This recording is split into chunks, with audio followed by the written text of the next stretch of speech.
bimbax na la ko bimbax na teel naa la ko bimbax.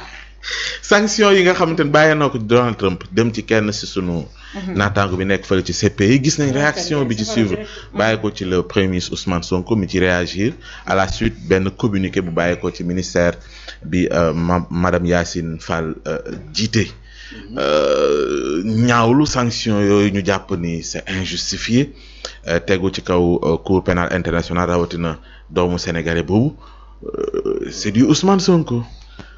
Bon, information bi rëcc na ma. Waaw. Très franchement, mais le Ousmane Sonko que je connais ne se laisse jamais faire. Il ne se laisse jamais intimider. damay wax ni lii Aristote waxoon dafa daje ci moom mu ni un leader dafa am ñett yu war a tase ci moom. mooy l'éthos mooy la crédibilité de l'orateur. C'est un homme crédible te il l'a démontré de par ses actes, de par ses prises de trucs. Beneen bi mooy le logos. Mooy la logique de l'argument. C'est un homme logique dans sa démarche et cohérent dans son argumentation. Beneen bi mooy le pathos mooy l'émotion dafa mën a moom. dafa am empathie dafa mën se mettre à la place des Sénégalais se mettre à la place njabootam maanaam de ses militants moo tax boo seetloo saa yu laalee les Sénégalais wala les militants de Pastef il réagit automatiquement et sans réserve. Oui. Donc c'est le Ousmane Sonko que je connais donc qu'il soit Donald Trump, Erdogan, Jean-Baptiste Seye, Ibra Tanor, la réaction de Ousmane Sonko sera la même. maa la ko wax xaw ma nag information bi. Non, c'est la justice moo xam bu cour pénale internationale. ba dañ ko interdire mu dugg États-Unis. Non, c'est la justice moo xam bu cour pénale ba dañ ko internationale. interdire mu dugg États-Unis. ci sanction yi. waaw non. non xamuñu nature sanction yi xam nga lan la. mais waaw. moom la ak ñeneen ñi nekk ci cour pénal waaw. te liñ leen di toppee mooy prise de position yi ñu am wala namm gi ñu namm topp Netanyahu ndax dañoo jàpp ne la muy def ci Gaza dëppoowul ak yoon. te xam nga Trump moom ak non waaw. xam nga déjà Donald Trump mën a souffler ñu ko sax. Le chaud et le froid. le froid en même temps. moom mën na ko. waaw moom xam nga waaw du ko gêner xam nga li am Gaza am Palestine. crime la contre l'humanité. alxuraanu karim. Donc celui qui leur sert de premier ministre de man du ma ko sax tudd. dëgg seexlu naa tudd turam. waaw Dajjal rek. waaw kooku Dajjal la kooku c'est-à-dire criminel la en réalité. Netanyahu. criminel la yow nooy mënee jàpp Poutine. nga ni ko yow da ngay agressé waa Ukraine. te kee mu ngi la gën a jege nekk sous ta protection crime contre l'humanité lay def. ñaata xale ñoo fa dee ndax xiif. ñaata famille lañ disloqué. ñaata nit lañ fa rey des milliers et des milliers de personnes. kenn du wax ñu ne ñu léegi ki ko def dañ koy topp. yow nga ne ñi koy topp ñoom laay sanctionné. loolu analogique bi dans tout ça en réalité. kenn du wax. waaw kenn du wax donc c'est la loi du plus fort bu fekkee ni man maa moom vent am doole. lu ma neex la ñuy def ki ma protéger ku mu neex mu tooñ ku mu neex mu rey amul problème. est-ce que ñoom war nañoo faale sanction boobu noonu waa cour pénale internationale nu ñu war a def nag. waruñu taxawaay naa dëggal seen bopp. ah. cour pénale internationale. la loi elle est générale et impersonnelle. bu doon Donald Trump sax dañ ko war a topp. loolu mooy sama avis. bu dee ñoo lay suukar nag. alors problème bi foofu la nekk. ku bëgg a libre da ngay mën sa bopp souveraineté bi gars yi di wax. mën sa bopp moom sa bopp. ki la abali gët de moo lay woon. maa la ko wax fan ngay xool. waaw. la abali bët moom moo lay xool de. ku ëmb sa sànqal ëmb sa kersa. ëmb sa kersa. waaw boo bëggee moom sa bopp libre. da ngay mën sa bopp. damaa bëgg intellectuel bu mën a sañse ba pare xam nga lu wax dama bëgg loolu comme ça. Ce sont des valeurs sûres. mais cof ci laa ñoo jàll. kan ci sama waa ji. waaw xam nga Omar de daanaka dafa mel dafa sàq mi sama lañ ci sax ndax dafa maa waxal lépp loo xamante ne mooy dëgg-dëgg la vraie personnalité de Ousmane Sonko on l'a dit et redit à plusieurs reprises. Je crois que lenn rek moo ko mën a gaaw a yëngal wala gaaw koo faire sortir de ses gonds ou encore yow sam njiit États-Unis la yam. Tu n'es pas le chef du monde, encore moins le leader du monde entier. La preuve, quand tu as voulu t'y frotter, tu t'y es piqué parce que gis nga un Vladimir Poutine par exemple. Ce n'est pas quelqu'un boo xam ne da lay neex nga dugg ci caayam génn moo tax personnalité Vladimir Poutine. Problème bi mooy dafa jaaxal ñu bari mooy parce que xamuñu fan ban buntu lañ ko war a mën a jaar. Et Ousmane Sonko est un leader africain bu kenn mënta yab te xamoo foo ko mën a jaar itam te on avait besoin de ça. C'est-à-dire, c'est une personne boo xamante ne nii c'est une richesse pour le Sénégal, mais c'est également une grande opportunité pour l'Afrique. Tout à fait. Pour être un politicien et un vrai, il faut avoir la force et le courage de ses idées. te ce Ousmane Sonko là a le courage de ses idées. Un tweet sur comment ça s'appelle, X, c'est un tweet qui rapidement, en un clic, rapidement, c'est-à-dire ñëpp dinañu am avis wam.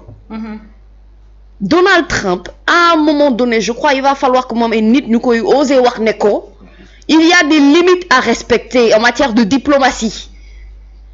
Et puis il faut laisser la justice faire son travail, surtout sur une question boo xamante ne la majeure partie du monde entier juge que ce sont des situations injustes yoo xam ne nit ñi waruñu ko mën a seetaan. Et loolu nag du question de fit, question de fulla la ak fayda, question de leadership la et question d'affirmation la en fait. Encore une fois, agir pour la première fois ci ab interview boo travail au service de la justice.